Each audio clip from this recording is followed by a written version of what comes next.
প্যাকেটের কিনা চালের গুঁড়া দিয়ে দুধ চিতই, সেই সাথে গরম দুধে গুড় দিলে ফাটবে না। আজকের দুধ চিতইটা কিন্তু অনেকগুলো টিপসের সাথে শেয়ার করেছি। পিঠার জন্য এখানে নিয়ে নিচ্ছি কৃষিবিডি.com থেকে ডেকি চাটা শুকনো চালের গুঁড়া। এটা ডেকি চাটা চালের গুঁড়া, এর জন্য পিঠাগুলো অনেক বেশি ভালো হবে।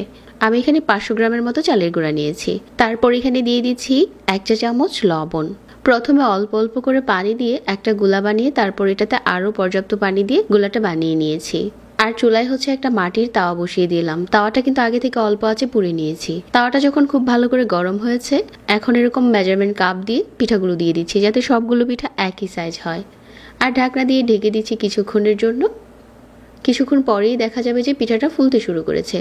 আজকের পিঠাগুলো কিন্তু আমি সাইডে পানি না দিয়ে বানাচ্ছি, তাহলে পিঠা খেতে দারুণ লাগে। আর যেই পিঠাটা আপনি দুধে ভিজাবেন, এটাতে যদি ছিদ্র বেশি থাকে তাহলে দুধে ভিজানোর পর পিঠাগুলো অনেক সফট থাকে। এভাবে করে বানিয়ে দেখতে পারেন। শুকনো চালের গুঁড়া দিয়ে আপনি পারফেক্ট চিতই পিঠা বানাতে পারবেন। এভাবে করে সবগুলো পিঠা বানিয়ে নিয়েছি। এখন এই পিঠাগুলো দুধে ভিজানোর জন্য একদম রেডি। একটা পিঠা ভেঙে শেয়ার করছি। শুকনো চালের গুঁড়া দিয়ে দারুণ পিঠা হয়েছে। চুলায় হচ্ছে আরও একটা প্যান বসিয়ে এখানে নিয়ে নিচ্ছি 1/2 লিটার তরল দুধ। সাথে দিয়ে দিচ্ছি 1/4 কাপ গুঁড়া দুধ, যাতে এই দুধটা খুব তাড়াতাড়ি ঘন হয়ে যায়। দুধ চিতইয়ের জন্য আমি এখানে আর কিছুই দিব না। গুঁড়া দুধ আর তরল দুধটাকে একসাথে করে কিছুক্ষণ জাল করে নিয়েছি। যখন কিছুটা ঘন হয়ে গেছে, তারপর হচ্ছে এখানে আমি গুড় দিব। আর আজকের গুড় হচ্ছে আমি কৃষিবিডি.com থেকে অর্ডার করেছিলাম। ওদের গুড়টা এতটাই ভালো যে আপনি হচ্ছে এটা দুধে দেওয়ার পর এটা ফাটবে না। ওদের দানাদার গুড়, ছোলা গুড় আর সেই সাথে পাটালি গুড় সবকিছুই আছে।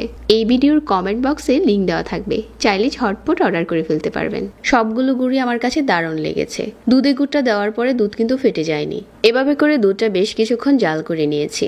কালারটাও চেঞ্জ হয়ে গেছে গুড় দেওয়ার পর। এই পর্যায়ে হচ্ছে ফ্রেশ কোরানো নারিকেল দিয়ে দিচ্ছি। এটা যার যার স্বাদ অনুযায়ী, চাইলে আর একটু বেশিও দিতে পারেন। এখন চুলাটাকে বন্ধ করে দিয়েছি। আর পিঠাগুলো হচ্ছে যে বাটিতে ভিজাবো ওই বাটিতে নিয়ে নিচ্ছি। আর গরম গুড় দুধের মিশ্রণে ডুবিয়ে রাখছি। এভাবে করে ঘন্টা 2 ডুবিয়ে রাখলেই পিঠাগুলো খুলে একদম সফট হয়ে যাবে। আলতো করে তখন উঠিয়ে পরিবেশন করতে হবে। দেখেই বোঝা যাচ্ছে যে এটা কতটা সফট হয়েছে।